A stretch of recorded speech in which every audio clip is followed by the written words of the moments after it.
Olá, turma Urso, professora Esther Gomes. Vamos encerrar a parte sintática do período simples agora, neste vídeo. Então, nós já vimos os termos essenciais, os termos integrantes, e para finalizar, nós veremos os termos acessórios, tá ok? Então, como eu sempre falo, o termo acessório, ele está ali apenas como enfeite, né? Se a gente parar para pensar, a gente pode sair na rua sem um brinco, né? Sem um cordão, mas se a gente sair sem roupa, a gente vai ser preso, né? Vai acontecer, vai ter alguma coisa pra gente sofrer. E aí o termo acessório é exatamente isso, é um brinco, é um cordão, tá? Agora um termo integrante é a roupa, você não pode sair, né, sem ela. E o termo essencial é o seu corpo mesmo, para você se movimentar, você precisa do seu corpo e tudo mais. A gente parte desse princípio, o termo acessório é aquele que serve para assessorar, ou seja, ele tá ali apenas como se fosse um enfeite, tá ok? Junto aos termos essenciais e os termos integrantes, tá ok? E aí nós temos os seguintes termos acessórios: os adjuntos, adverbial e adnominal. Eu tenho o aposto vocativo, tá ok? Então são os termos acessórios da oração, tá ok?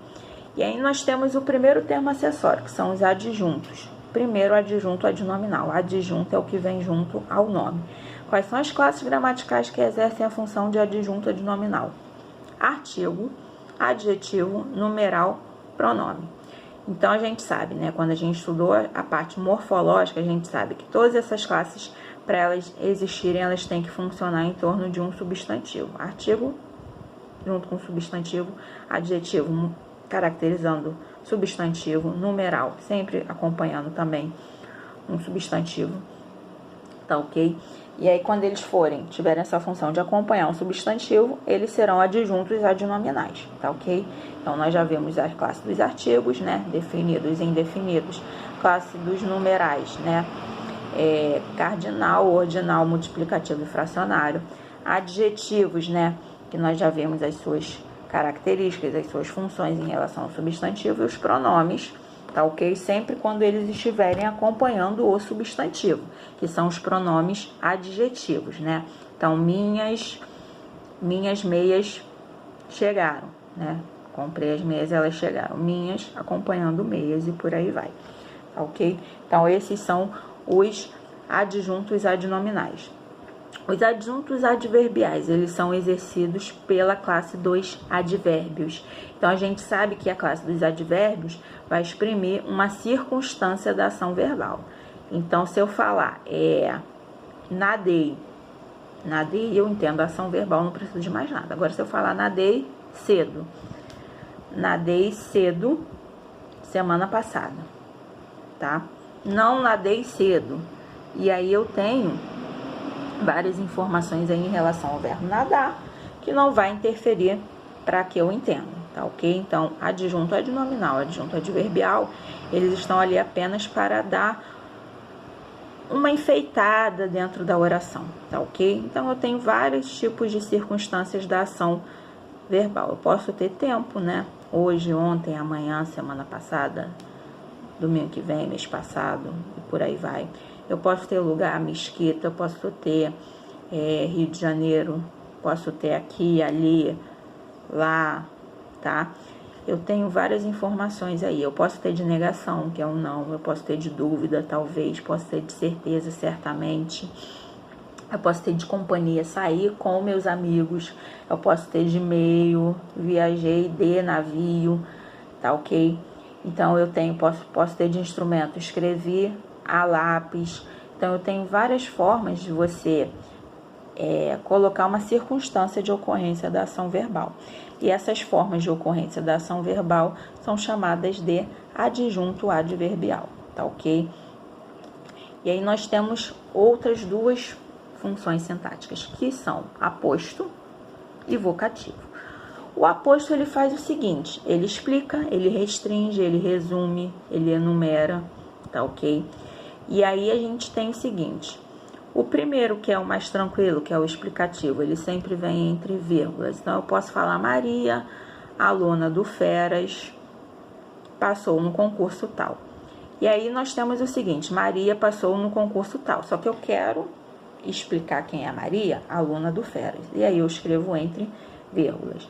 Eu posso ter o aposto restritivo, que é aquele usado para nome de lugares. Então, a cidade do Rio de Janeiro é maravilhosa, para nomes próprios. E aí eu posso falar: aluna Maria passou no concurso. E aí tanto a cidade do Rio de Janeiro quanto a aluna Maria, né, nomes próprios, eles são apostos restritivos, porque não é qualquer aluno, não é qualquer cidade. É a aluna Maria e é a cidade do Rio de Janeiro, tá ok? Eu posso ter o aposto resumitivo. O que ele vai fazer? Eu posso fazer uma lista. Então, por exemplo, caneta, lápis, borracha e apontador. Todos são materiais escolares. Eu resumi caneta, lápis, apontador e borracha com a palavra todos.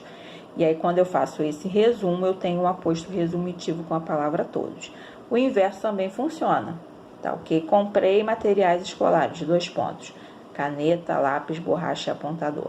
Então, tudo que vier após os 2 pontos, eu tenho apostos enumerativos, como se eu estivesse relacionando vários itens de uma lista, tá ok?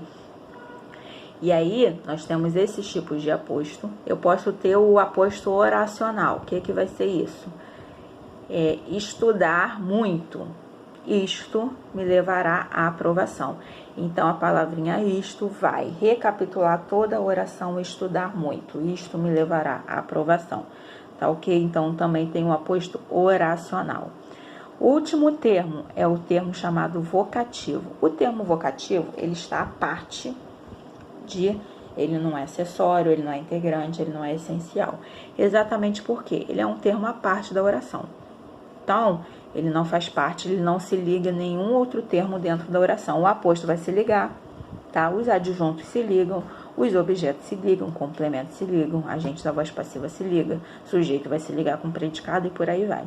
Todos os outros termos, eles se ligam a termos da oração. O vocativo é um termo isolado.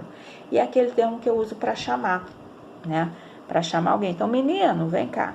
Esse menino, vírgula, vem cá, é o meu vocativo. Sempre vai estar dividido ou por vírgula ou por exclamação, tá ok? Ele vai estar destacado do resto da oração.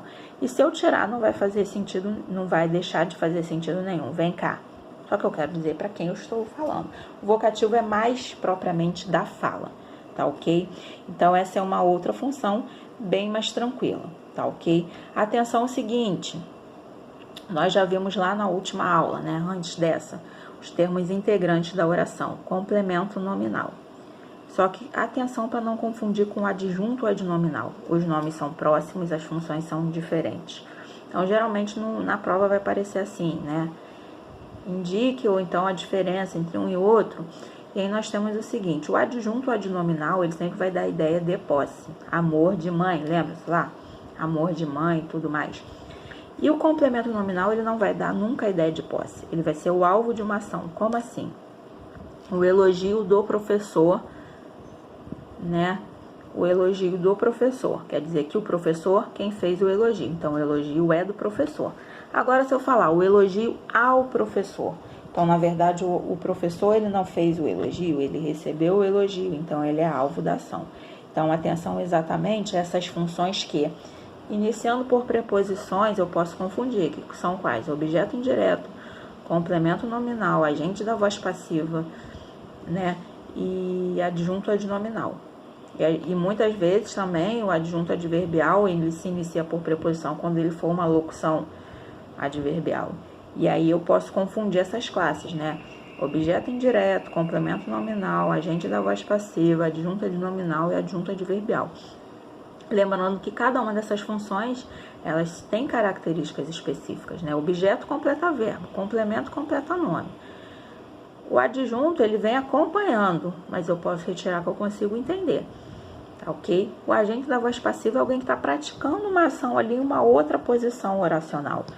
E eu tenho, né, essas formas aí. Então, eu tenho que saber todas essas formas, identificar direitinho a parte que pertence, qual é a função que ela tem, para fazer essa distinção entre uma função e outra.